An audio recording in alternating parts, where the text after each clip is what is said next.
want to say hi to all the people that love Star Trek, and you are a Trekkie. You love Star Trek. You've been to the convention in Gene Roddenberry, and we want to take a look at war and how to avoid war.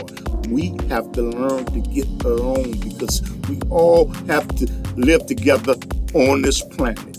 Live long and prosper, as Spock said.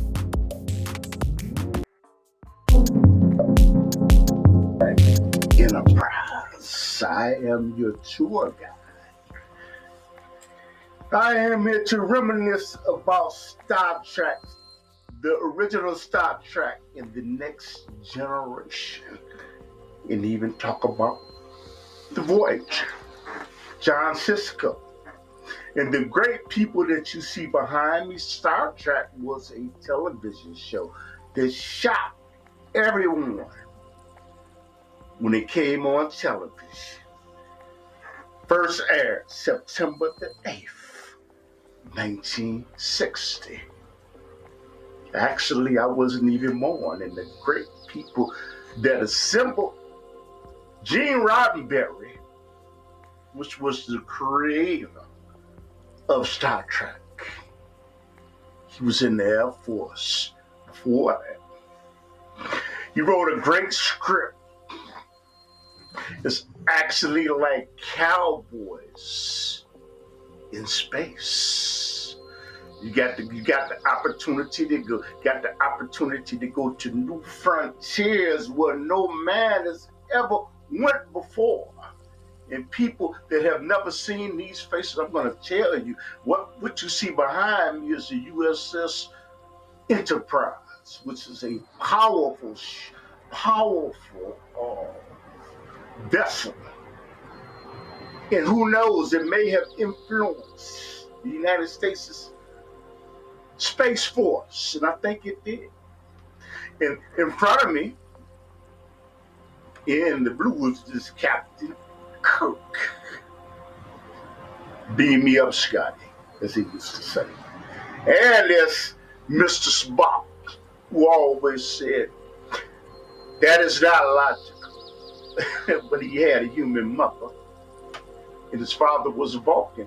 And Bones, the doctor, they always tried to make him do things, and he hated going inside of an energizer because he said, "Oh, you're materializing my body." He said, I'm not a killer. I'm a doctor." It's Scotty, the Scottish man, and you know what? A lot of people know that the Scottish are great engineers. They know this. You know, they know this. And Star Trek influenced a whole lot of people, And I happen to be one of them. And behind him is Sulu. You know, they once did a show where there was a balance of power when he had to fight Captain Kirk when he beamed over to the transporter had a problem. They had to beam him over, and he had to fight him. You know, trying to take control. You're like, oh, okay. And then we cannot forget Lieutenant Uhura, which people just don't know. She kissed Captain Kirk, and that was the first interracial. That was the first interracial kiss that took place on television. She was the communication specialist. And I forgot about Sulu. He was with navigation. And Chekov. Chekov was from Russia during that time. He had a Russian background. And I was so inspired by Star Trek. Perhaps there was a particular character that you loved on Star Trek. We will talk about Captain P. I can remember sitting with my father, sitting down, and you know what? Star Trek. And it was like a ritual. We would sit down, and you know what? These words that we the starship is on a mission to go across the galaxy and find things. And they found wonderful, wonderful things. I love Star Trek. Star Trek was beautiful. And like I said, again, the first time it aired, it fascinated so many people. And the franchise of Star Trek has just expanded. I'd like to know something. I look at some of these YouTube videos, and I always wonder, how do y'all happen to get footage of Star Trek?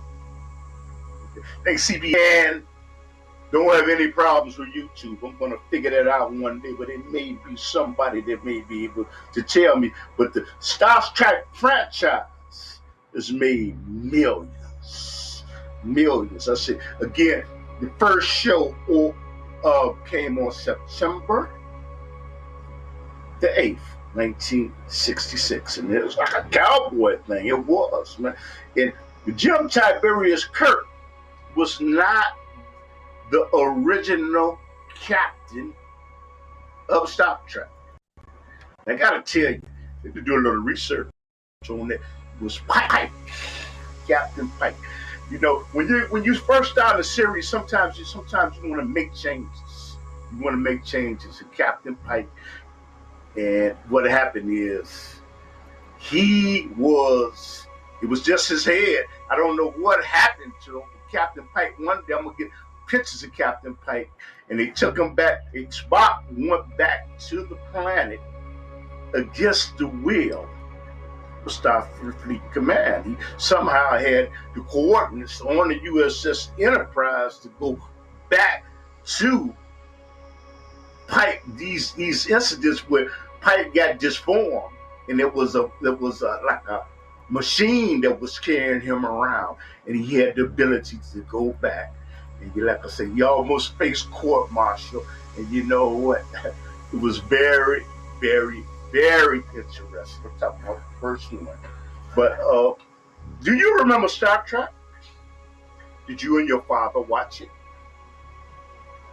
Did you and your sister, your aunt, your uncle? Share some of those memories with me. Okay? And what I see is that the first TV show, first television station that Star Trek aired on was NBC. Okay, and back during that time, there were only 1, 2, 3, 4, or 5 TV stations that were nationwide. Okay, you had NBC, you had CBS, and I think we had WGN, and I'm guessing, and NBC.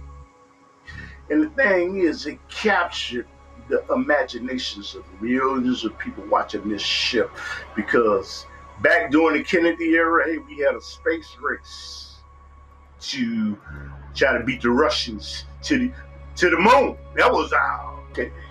And I was overpowered, and a lot of people just may not know. The original series was a set of franchise record. Okay, and they had advertisers that were out of this world. What was Gene Roddenberry thinking about? What was he thinking about when he assembled this cast? Because usually, when you have a cast of people with different nationalities, back during that time, it just wasn't feasible. It wasn't. But Gene Roddenberry proposed a science fiction named Star Trek that would be everlasting. It was like, me and my father used to look at cowboy pictures too. When people look at cowboy pictures, it was like the old West. But the thing is, they weren't in a wagon train going across, hitting these different galaxies and these different planets and visiting what's that? Planets and seeing different things. It's like a wagon, but the thing is, it was like being in space, and you got the opportunity to see a different species of life, different ways of life, but they had a prime directive that when you went to these different planets, you could not interrupt their way of life. You could not do that. But if you did, because if you interrupted their way of life, it could cause a disruption in the time continue. Somebody asked me, man, why do you want to do a show on Star Trek? You know what? I want to do a show on Star Trek because you know what? On Facebook, I said this. I belong to some groups on Facebook that are associated with Star Trek. It's just so fascinating about it, and I visit so many YouTubers that are fascinated about Star Trek. Have you ever been to a convention, a Star Trek convention? You know what? I think have you been there? Did you enjoy yourself? Did you genuinely have a good time? Did you get the opportunity to meet Captain Picard, William Shatner, Leonard Nimoy, Michelle Nichols? Okay, did you get the opportunity? And if you did get the opportunity to meet these people, what were they like? What were they like when you met them? You know, Captain Janeway, I would like to meet her because, like I said, I appreciate things. And Cisco, I would like to appreciate. But I would say, out of all of the characters that I liked on Star Trek, the original holds out for me. And the thing is, I probably before his demise, before he died, I would have liked to meet Leonard Nimoy. And you know what, Leonard Nimoy, for a lot of people that don't know, he also played in I Spy. It was a television show called I Spy, and I'm not gonna say I Spy. I think it was not I Spy. It was Mission Impossible. Okay, I'm getting that confused with another show, but he used to play in that, and I used to love that show. But I would like to meet these people, and I would like to ask people. There are people that go to these conventions, these Star Trek conventions. I mean, it's just overwhelming. There's just so many people. There's so many people. And the thing is, I always wondered, man, these uniforms, how much do these uniforms cost? How much? How much do they cost? How much does it even cost to get into these stuff? I'm a Trekkie. A Trekkie, what is a Trekkie? Trekkie is someone that loves Star Trek. And you know what? I gotta tell you something. Everybody out there that's listening to Star Trek, I've seen each and every one of them. But you ever look at something and you say, damn, I wanna see that again. And it's like I've looked at it over and over and over and over. You've got something that you looked at over and over and over and over and over again. And there were episodes that stuck out in my mind. And I think there was a Star Trek that was named The Balance of Power. And man, it was so interesting to me, the balance of power. What is the balance of power? What happened is that the Romulans, not the Klingons, the Romulans in USS Federation, they had no contact with each other for years and years and years, but they had a treaty. Patrolling outposts guarding the neutral zone between planets Romulus and Remus and the rest of the galaxy received emergency call from Outpost 4.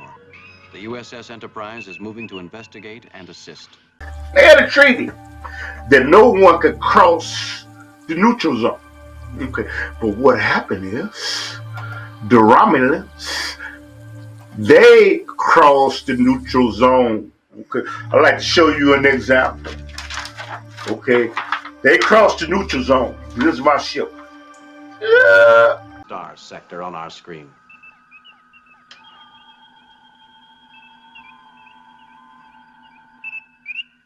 Okay, and what happened is they destroyed an outpost on the Federation side. It was Enterprise.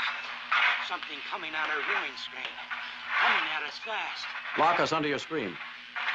Switching. Can you see it, Enterprise? Can you see it? Becoming visible in the center of my screen. they signed something that said that we will not do that. And what happened is Captain Kirk in a USS Enterprise ship and the crew had to make a decision. The neutral zone, established by treaty after the Earth-Romulan conflict of over a century ago. And only the Romulans know what they think of Earth. The treaty, set by subspace radio, established this neutral zone. You know what? And the decisions that they made would impact the whole galaxy system. Interesting. So what happened is Captain Kirk, you know what? He had to make a decision. My responsibility. We are proceeding into the neutral zone. He had to make a decision over whether he was going to pursue or go after the Romulans and go over into their territory with the neutral zone that they had established, or just let them go. And you know what? It was like, you know what? It was a hard decision. And you know what? Captain Kirk, he assembled his crew, and they got together. And you know what? They sat down and they made a conscientious decision. And if the Romulans are an offshoot of my Vulcan blood, and I think this likely, then attack becomes even more imperative. War is never imperative, Mr. Spock. It is for them, Doctor.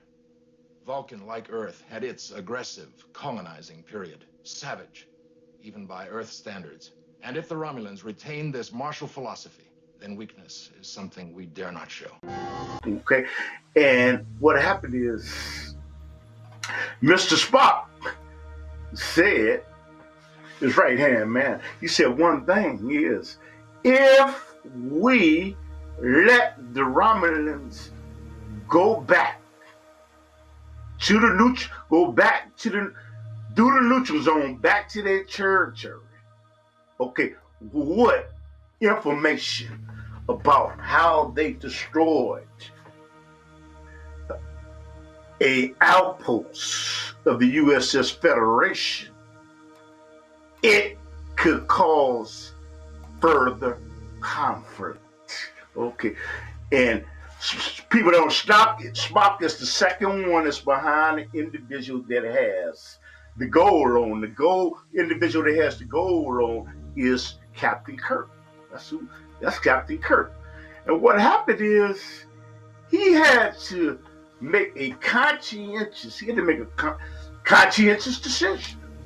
But the man behind the guy with the pointy ears said, no, what are you trying to do? Are you trying to start? He told Captain Kirk, what are you trying to do? You're trying to start a whole nuclear galactic war over one outpost.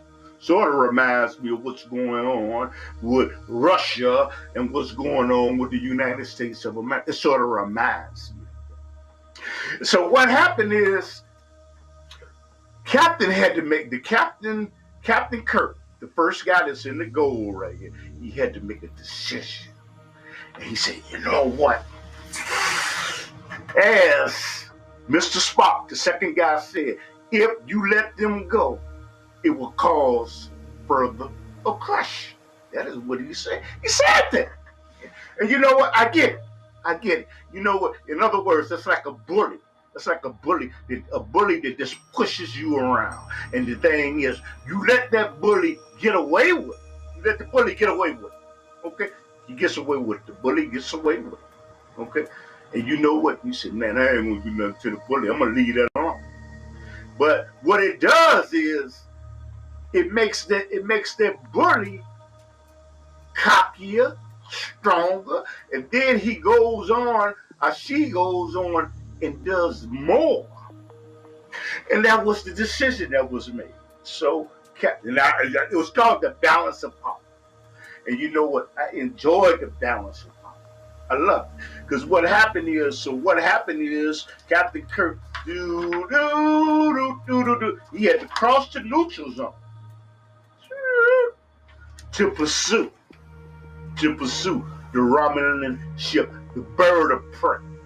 That was the name of the ships of the Romulan. It was called, their battle cruiser with the Bird of Prey. He had to make a decision. And so what happens is, it was a cat and mouse situation. It was like a battle.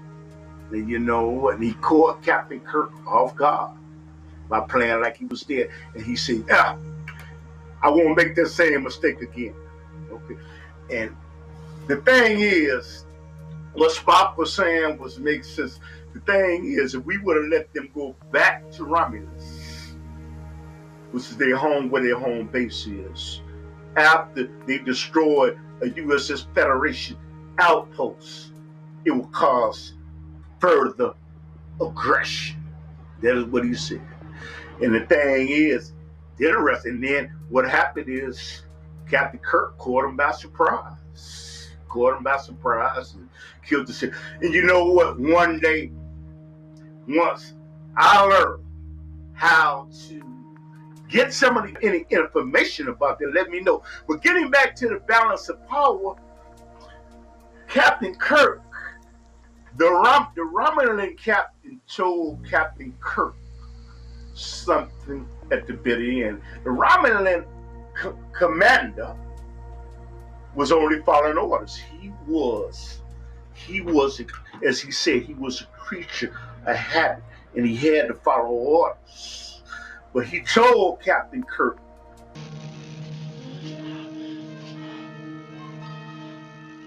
Captain, standing by to beam your survivors aboard our ship. Prepare to abandon your vessel. No, it's not our way.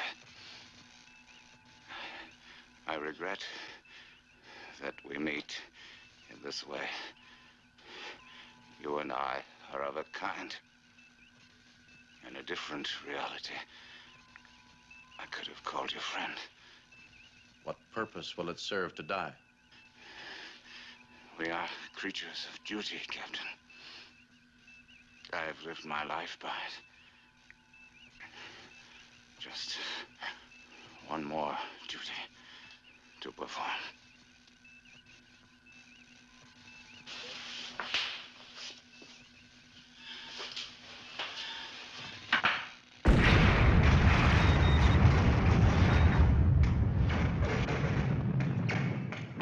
something that stunned me. He said, we're creatures of duty. He said, if I would have met you another time, we could have been friends because we're something like this. We're something like the same. We're both conquerors.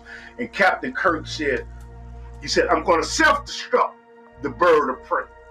I'm going to self-destruct because he wanted to self-destruct. I destroyed because he didn't want it to be a possibility of the Romulan vessel, a bird of prey, being captured, and intelligence, information, and technology is taken out of it. And he said, Captain Kirk asked him, what good will it do you doing this strong, killing yourself? What good? Hey, I got somebody in there. Star Trek. Oh, I love Star Trek too. Star Trek. Yes, it's the best. Star Trek is the best. Hey, but what happened is so the balance of power, he told him at the very end, he said, well, I'm going to self-destruct. And I think these are things that are going on, you know what, globally. You have to make decisions on whether you're going to fight now or fight later. And you know what? Captain Kirk made the decision to fight now, although Spock tried to talk him out of it, and Bones, which was the doctor, tried to talk him out of it. But being a captain, he had to make sure. And you know what? Another thing I think is an episode that I love on Star Trek. And you know something? It was called The Triples. I love the Triples. The Triples. What happened is Captain Kirk and his crew went for shore. Okay? And the triple was a little bally thing, a more ball as paper, and it was a creature that made sounds. And what happened is, I wish I had something to, not wish, I had something to take to describe, but the triples were, and what happened is, Harry Mudd, everybody knows who Harry Mudd was. Harry Mudd was a villain, but he was a beloved villain in Star Trek. He was. And what happened is, I believe he sold a triple, I think for a drink, to, I think, Michelle Nichols. Michelle Nichols, the people that don't know, Michelle Nichols was the communication officer of the USS Enterprise. And what happened is, the triples are cute. They're cute, they're nice, they want to rubber, but they wasn't crazy about Mr. Spock. So, I don't know. Mr. Spock is the second one behind the individual that has on the gold. The point it is. But the thing is, we took the triples back. They multiplied. They just multiplied. They had no idea that the triples multiplied so fast. But what happened is, they tolerated it, but then it got to a point the way, you know what, it was just too many triples. It was too many of these little balls that were like little animals that you could pet and take care of. They were cute, they were furry, and you know what, before you know it, darn it, because the way they reproduce, the whole ship, almost, so they ate through the ships. They ate through the ship's food supply. And Captain Kirk said, we got to get them off. We got to get them off. And you know what? That was a fun episode. That was a fun episode for me. It really was. It was a fun episode. I enjoyed it. The triples. What was your favorite? What was your favorite Star Trek? You know, call me and let me know. What was your favorite Star Trek? That was my favorite Star Trek. And it was one of my other favorite Star Treks. My other favorite Star Treks was, always leads back with Spock to me, because like I say, the Vulcan, I liked it. I liked the Vulcan. But that always leads back to that. But what happened is, the Vulcan, the second person in line behind the guy in the gold, what the point it is, what happens is, he tried to divert everything that he could to divert the USS Enterprise back to Vulcan. That's where he came from. If people don't know Star Trek, you know, Spock was half human, he was half Vulcan. But the thing is, he had to go back to his wife, because according to the Vulcan physiology, they have to mate, they have to mate and get together I forgot how many years. But the thing is, he didn't want to tell anybody. And what happened is, Leonard McCoy, Bones, what happened is, he talked to him and he found out, and he told the captain, he told Captain Jim Kirk, you know what, we have to get back to Vulcan, because if Spock does not get back to Vulcan, he will die. And he said, I just don't understand. But the thing is, Spock would not even really explain it to him.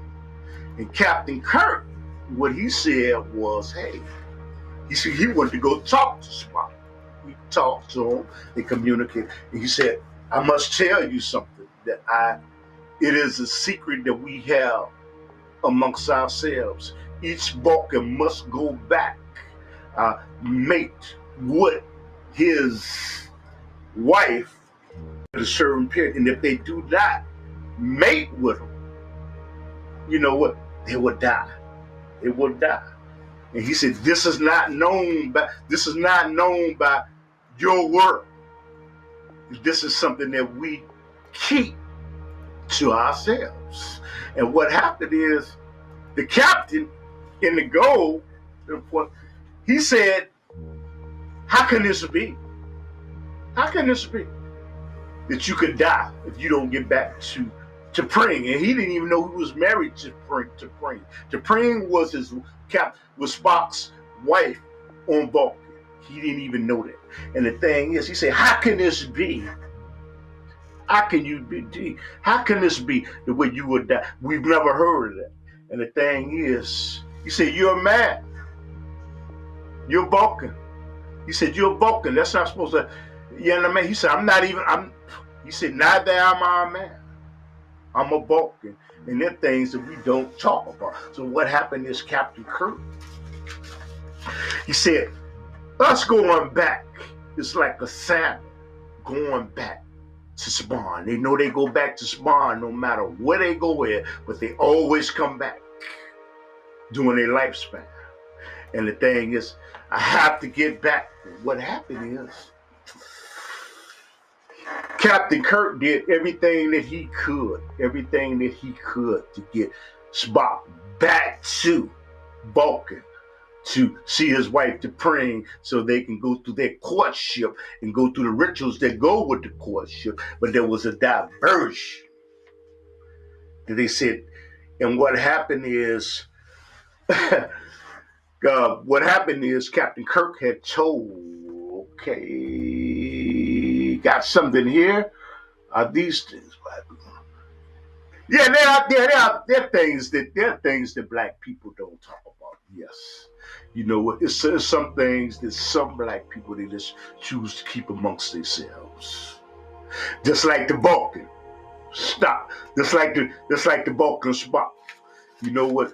When he was dealing with the me going back to his wife T'Pring, you know, he said there's some things that we just don't discuss. We don't discuss that. And what happened is Captain Kirk could not get back because he had orders from Starfleet Command to go on with another mission. And he did everything in his power. Once he could not do that, and Bones, the captain said, you know what, the doctor said, he will die if he don't get back. And you know what? Captain Kirk, what he did was, he jeopardized his whole career. He jeopardized his whole career to get Spock back to Vulcan. Jeopardized it. For those that are just tuning in, you know what? We're talking about Star Trek. And you know what? What was your favorite Star Trek? This is a great franchise. And the people that you're looking at is Jim Kirk, who was the first one, Spock. Okay. And Bones of McCoy. And you're looking at Scotty, Sulu, Nicole Nichols. This is intelligent. She did the communications, and Chekov, Star Trek. He was the helmsman, and Sulu. What happened is, well, you know, about condolences goes out to all of these things. This is really actually to attribute to all of these beautiful characters that played an instrumental role in making a great series. So what happened is, who was your favorite on Star Trek? My favorite was, I gotta say Spock. And people that don't know, the first interracial kiss that took place in space was with Captain Kirk and Lieutenant O'Hara. You know, very interesting, very interesting. But what happened is, Spock, for him to get back, Jim Kirk had made the decision, you know what, man, I'm going to jeopardize my career. We're going back to Vulcan because, you know what, I don't want to see Spock die, because the thing is, he's done so many things for me and he saved my life. Many times he saved his life. And what happened is they got back to Vulcan. And what happens is Spock beams down. I think he asked Captain Kirk and Bones to beam down with him because a challenge had been made. Because his wife, Dupree, had another suitor. He had another suitor. And the thing is, Spock is always gone for so long. You know, with some women, if you gone for too long, she got a problem with that. But you know what, a real one ain't gonna do nothing. You know, she's gonna stay loving. But this is science fiction, okay? And what happens, he beamed down, and what happened is she had another suitor that was a Vulcan.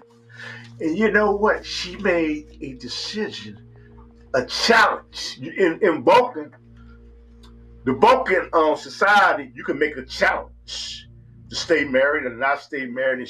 But the thing is, she didn't pick her suitor to fight with Spock.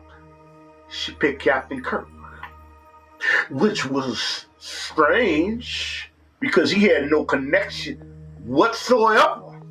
But the thing is, she didn't want her suitor to get killed, okay, who was also with Vulcan, okay? And what happened is the PAL explained things to Captain Kirk in the front. And what happened is, he's told Captain Kirk, you really don't have to make this challenge, but if you make this challenge by Spock's wife, it can be something else. But you know what? What happened is Captain Kirk had told Bones, the doctor, that how could I refuse the PAL? The PAL has made a request of me. How could I refuse? And he accepted the challenge to fight Spock for Dupree. He accepted the challenge. Yes, he did. And he accepted the challenge. Oh, all right. Thank you. All right. John, okay, thank you, John. And he accepted the challenge. And what happened is, when he accepted the challenge, and they rung something like a tambourine to symbolize that the fight is getting ready to start. But the thing is, when the PAL said that this fight is to the death, you know, I know Captain Kirk said, to the death? What are you talking about? I thought this was just a test of strength, and he couldn't back out. He couldn't. It would have meant death. But Spock explained to the PAL, who was the leader of the Vulcan society, the matriarch, that he does not understand our ways. He said he has accepted the challenge. Therefore, he cannot back out. Cannot back out. Star Trek cannot back out. So what happened is, Captain Kirk, he got to fight with Spock for Dupree. And what happened is, Spock is sort of warmed up, because what happened is, on Vulcan, the atmosphere is thin. And it is hot. It's hot on Vulcan. It's hot on Vulcan. And what happens is, you know what, they had one round, and then the second round, Bones, the doctor, went to the PAL and said, he can't take it. You know, Jim Kirk cannot take it in this atmosphere because the air is too thin. Can I give him a shot? Can I give him a shot? And what happened is the pal said, yeah, you can go ahead and give him a shot. But unbeknownst to the pal, McCoy, the third person behind the guy with the pointing ears, he gave him a shot. And what happened is Spock hit him. And what happened is that shot that he gave him made him fall unconscious. It was almost like he was dead. But what happened is his pulse has slowed down. And so it appeared as though what Captain Kirk, what Spock had done to Captain Kirk, it appeared as though he killed him. And you know what? Spock had a very hard time with it. Okay. And then when it was over, he said, McCoy came to him, well, he said, I guess you killed the captain. I'll beam up to the ship. It's funny, I'll beam up to the ship and wait your orders. You are the captain now. You know. And then afterwards, he asked his wife to pray on Vulcan. He said, why did you make the challenge? Why? Why did you make the challenge for me to fight my captain?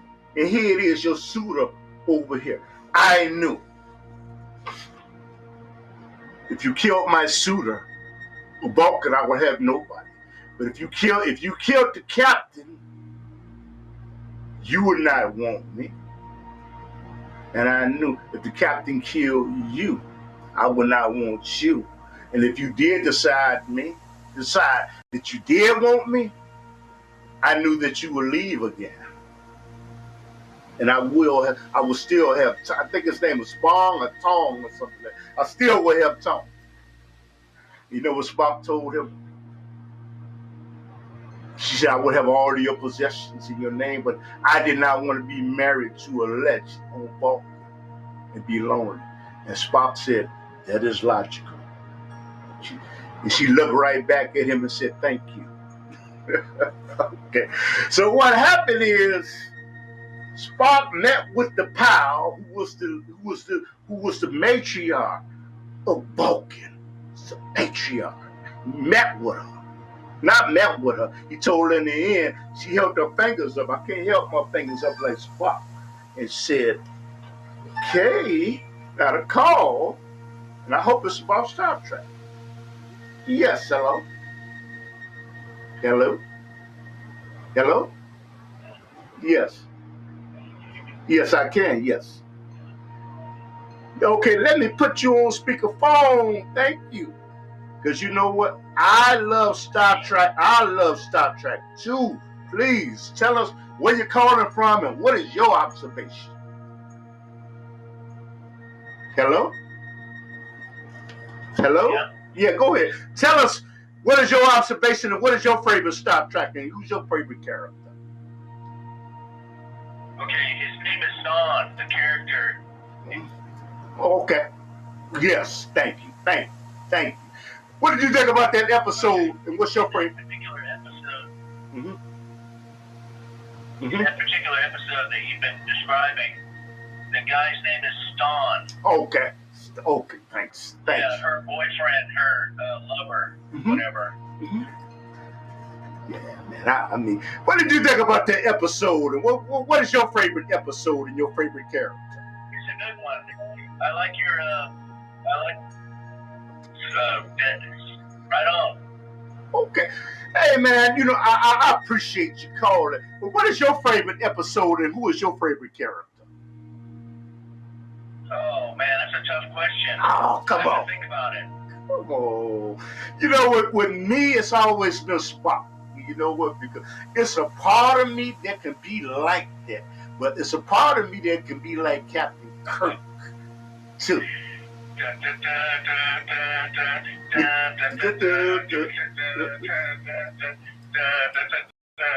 Yeah. You know what? The balance of power was one that I love. The balance of power. When when the Romulans crossed the neutral zone. And Captain Kirk had to make a decision over whether to go follow them. I'd be an intergalactic war. I just let them go. And he knew. Well, you gotta have a favorite. You got a favorite episode, though, don't you? Hello? I don't know. There are a lot of okay, I'll tell you one. Okay. I'll tell you one that I really like. Okay.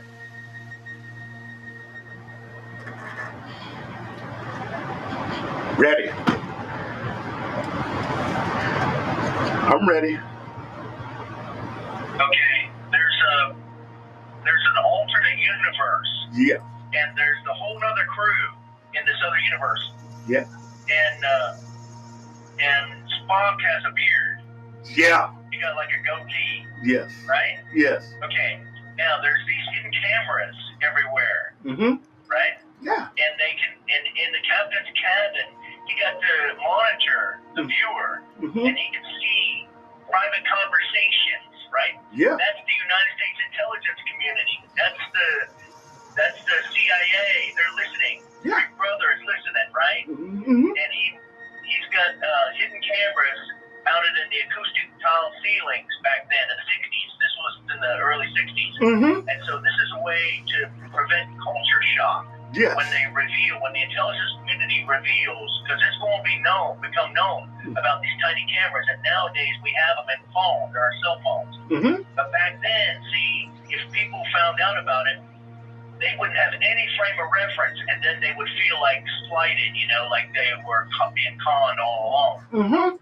But if they release it in some science fiction TV show that has a lot of viewers, then it's going to become widely known. And then,